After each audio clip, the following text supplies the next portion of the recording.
Hello, my name is Spilo, and I have a treat for you guys today. Today we're going to be asking a very important question. Why do player-led teams work? And not just work, but find a resounding success, especially in Tier 2. Now, what do I mean by player-led? By player-led, I generally mean teams that either do not have a staff or don't have a staff that's particularly dominant in team decisions. And especially below Overwatch League, these type of teams are very common.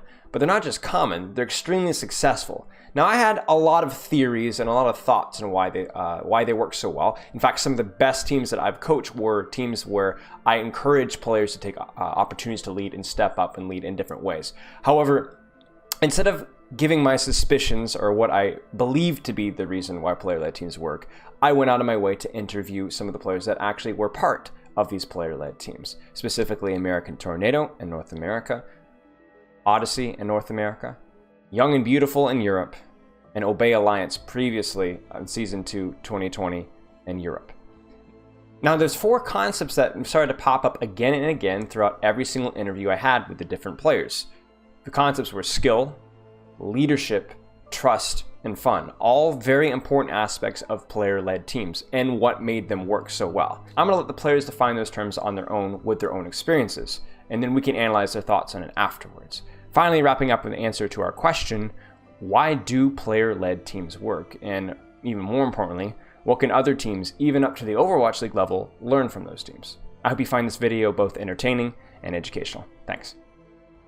The first aspect of player-led teams was skill, which we can divide into two subsets.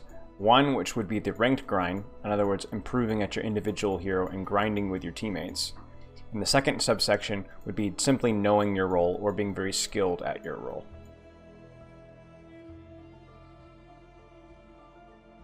What do you think you guys did really well last season?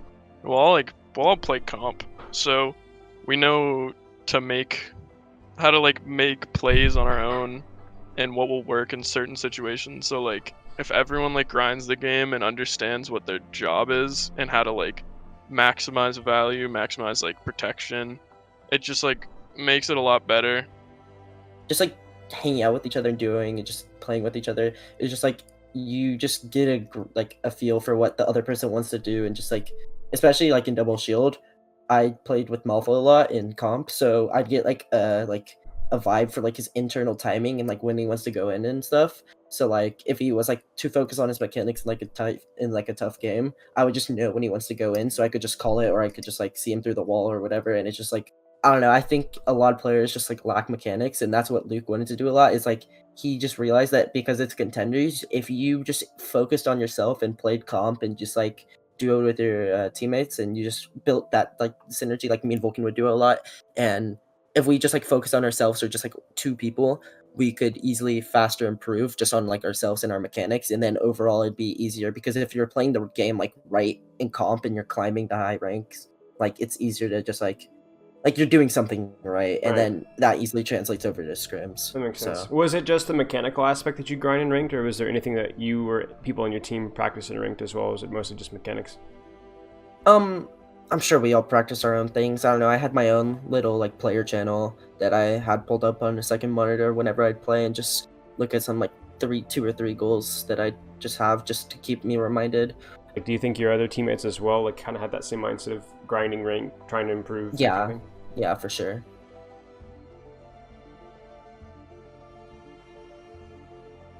We accidentally came up with a Torb Soldier, Lucio Zen, Orisa Diva or something. And it was just, it was accidentally made, but we all knew that we know our little jobs and how to play it, and it would just confuse them. I think it was just more about clicking really easily. Yeah. Also having really, really talented players just helps it a lot, right? Yeah. Usually, at least for us, we play comp a ton, pretty much everyone. Yeah, honestly, I think we're all the best at our roles, and that's a big factor. The main takeaway here is that while all player-led teams find success from individual skill, the skill wasn't handed to them. It took a lot of rank grind and knowing their role in the team. There are no shortcuts to skill. And the next concept of player-led teams was leadership.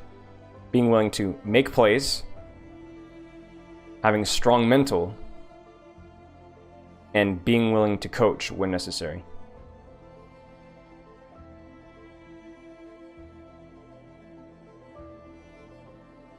Or like me and Rhyno would do a lot of like calming. Vulcan would always be like consistent enough, and the rest of us would just try like to make new ways to make plays.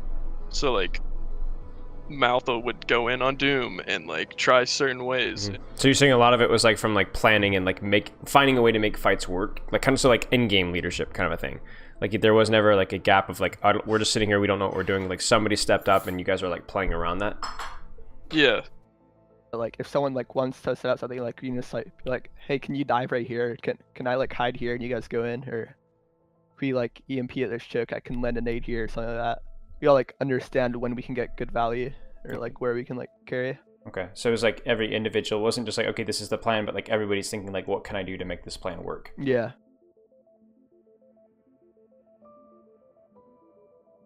Like matches like where we're like all taking things seriously, and if we go down or something, I think Frill is like a big like mental like reset and like leader type of way.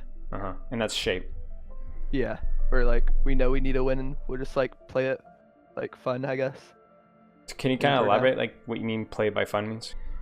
I mean, whenever we're down map, so like just try and reset and like figure out what we're doing, but not get too, I guess, self-critical or down on ourselves.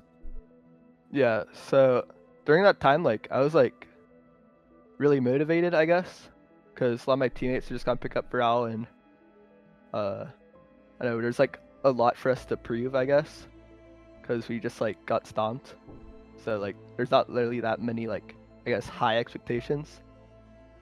So I was like watching tons of odds and like making plans and notes, which was not really read much, but I feel like I like learned a lot at a macro level and help maybe like steer the mental attitude from we're just attending to get the 8th place money or whatever to wait, I just want to on these kids who just like destroyed us last time. Like they're not good, we can beat them.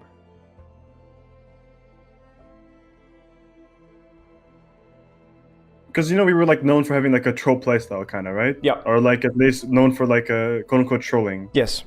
Every time we would like take it full serious, we would just have like too many smart players with no coach to like put their foot in. So when we all try, we all have different ideas. So we're kind of split on the page. We would either want to like, I don't know. It was just confusing. We would just always end up splitting, always end up overusing, because so many people have so many plans. Right. And there's not one person to like say, yeah, we go with this or we go with that. So it's like you guys had like, you were smart players, but if you ever stopped and like became self-aware and like tried to figure out the meta or what was the best playstyle, you'd end up having a million different opinions. Instead, you just like just did what felt good, and then just stuff happened. Yes. So that's why we had like an unorthodox playstyle, because we were all like on the same page, like, okay, we're trolling, kind of. That was the call, like we're trolling. Okay, so the trolling was the playstyle, and it ended up being the playstyle that you guys could all find in common. Yes, because everyone knew how to troll, right? Yeah. It's not like there's different ideas on it. You just do what you think is troll.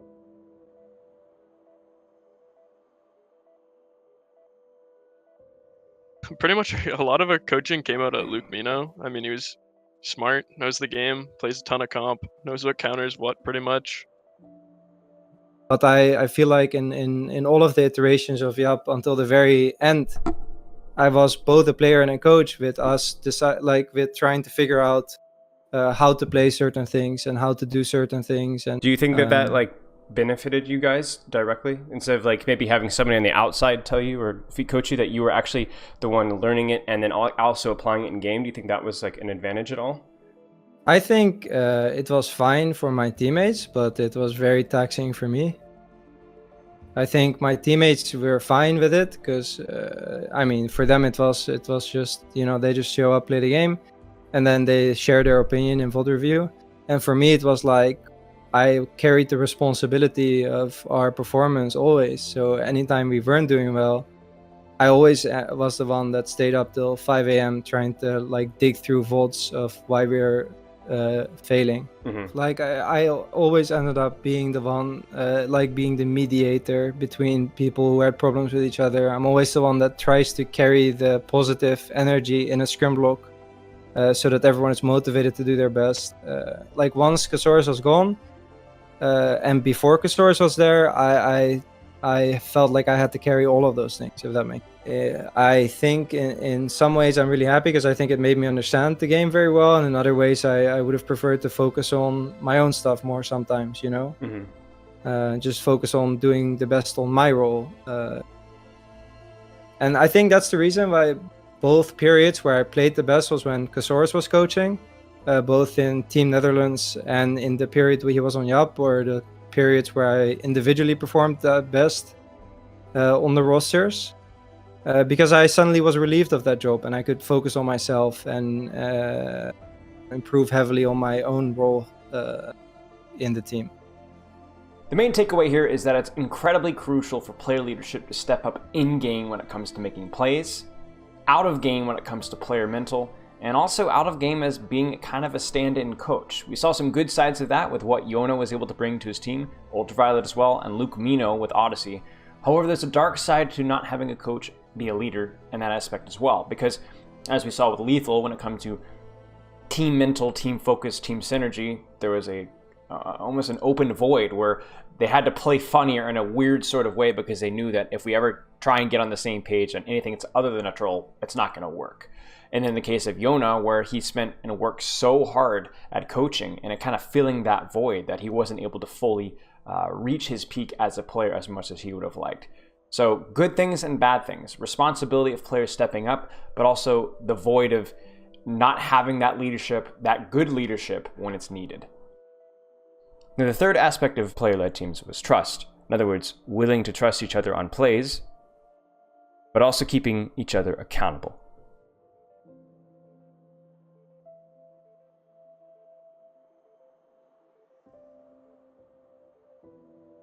Yeah, usually we'll like play by ear, but like if someone like wants to set out something, like you just like be like, hey, can you dive right here? Can I like hide here and you guys go in? Or if we like EMP at this choke, I can lend a nade here or something like that. Right. I think we also like have a lot of trust in each other. So like where we'll play these like Mercy Echo comps, for example, that like not many other teams like to go for. Because Spilo is like, yeah, I'm just gonna go on their backline and kill 6, and OG will just follow them all the way to their backline.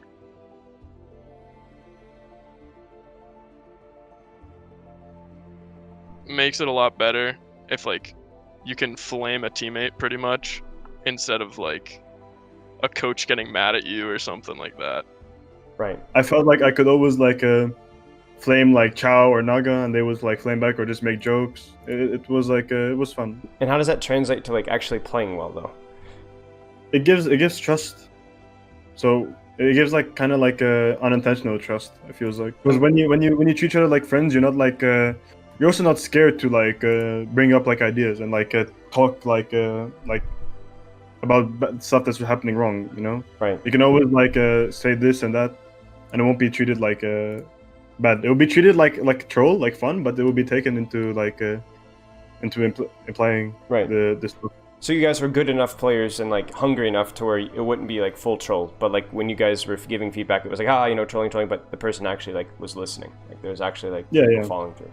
All right, Yeah, and sometimes like flaming would also like help them improve. Like I know if you all like about say that. like, oh, you're so like you're trolling so much in Rhyno, it'll be like, I'm not trolling, you're trolling and stuff. But then they will actually like still take it into like feedback and actually implement it. Right. At least that's what I did when I got flamed for Widow or something.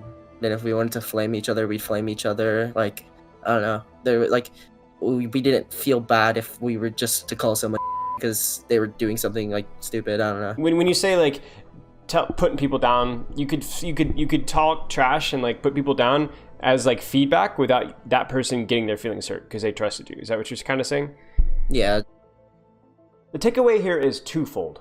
One, that players must trust each other in-game in order to make plays execute properly.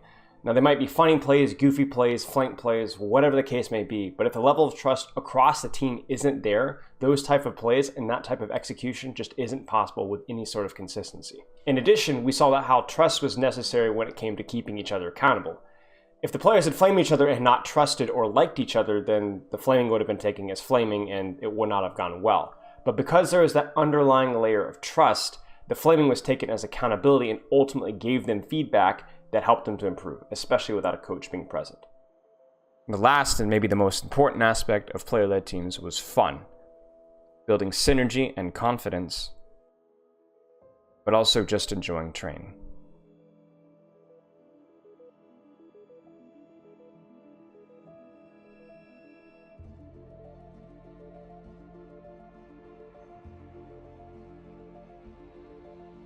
Like, what was the advantage that you had over, all the teams that you were consistently beating in your region? Like, what were they missing? I think we just liked each other. We were just like we treat each other like homies. Mm-hmm. We were always like making fun of each other, flaming each other. Like it was more like friends than teammates.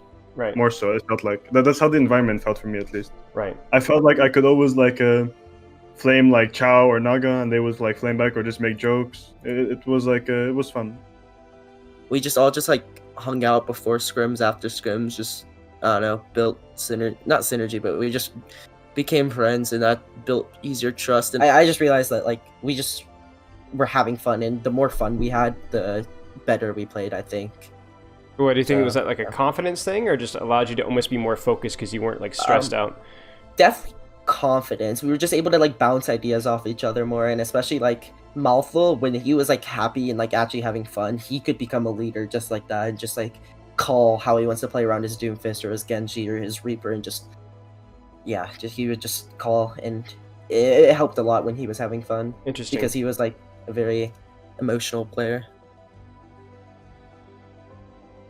This is perhaps the most intangible yet most obvious aspect of player-led teams. Whether it was the lack of leadership or just the fact that a bunch of guys were able to have a great time together and ultimately that resulted in success, almost every single player-led team that I interviewed indirectly or directly labeled fun as a big part of their team's success.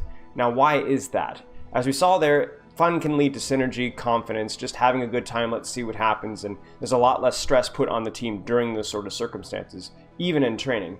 But maybe even more importantly, when a team is having fun, when the individuals that compose a team are having fun, they want to be there. They want to be there at training. They want to take part, and ultimately what will make them better players. We can all relate. A fun work environment often means a work environment where people are going to be putting in better work. And the opposite's true with work environments that aren't fun at all. Ultimately, for player-led teams, when they're able to find that secret recipe of being able to work hard and keep each other accountable, but also have a good time while you're doing that, meant that players wanted to be there, meant they wanted to train, and when you're enjoying your training, you know the training will be effective.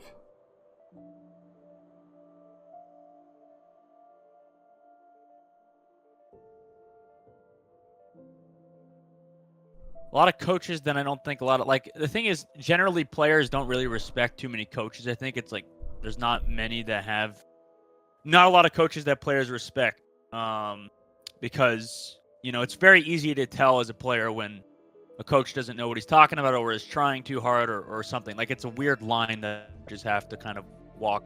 I think it's really hard for a coach to have like, I guess a better understanding or more like understanding of what's going on in a team and like what's like how to play everything.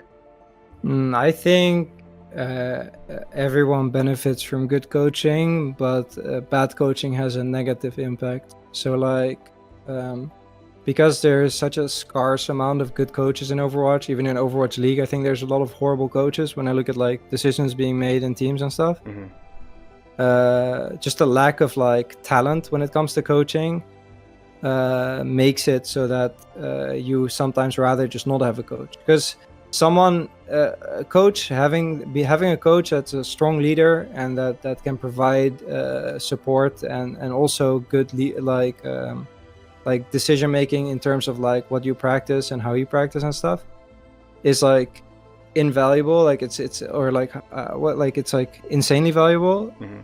But having someone that tells you that gives you misinformation and pushes you the wrong way is super toxic. So like I think you always rather have no coach than a bad coach, and I think that's the reason a lot of these teams don't have coaches.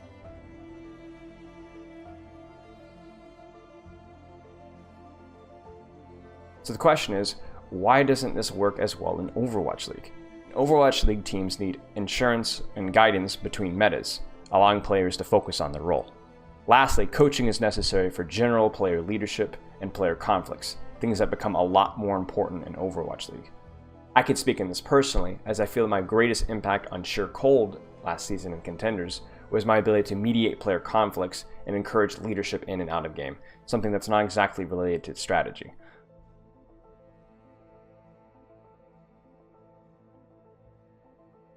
We would not do reviews. I don't think we did any, because like Chow, he's like Yes. he was a player back then, and now Yeah. he's a coach. Right? Yeah.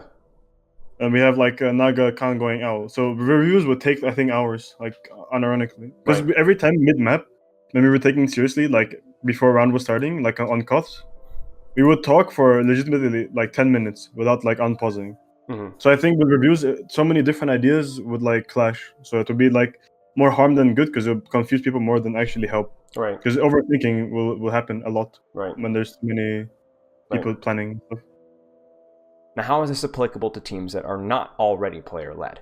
First off, we can recognize the importance of personal responsibility. One person can make a difference. Not micromanaging, but encouraging and setting an example for your teammates. Skill, leadership, trust, and fun. These aspects are important for Overwatch League as well. Skill, the personal grind and responsibility it takes to be a successful player. Leadership, the in-game planning and players stepping up in-game in order for plans to be successful. Trust, teammates committing to building each other up. Fun, not stressing too much, letting it flow, giving feedback, trying new things, and confidence. Players need to contribute to this.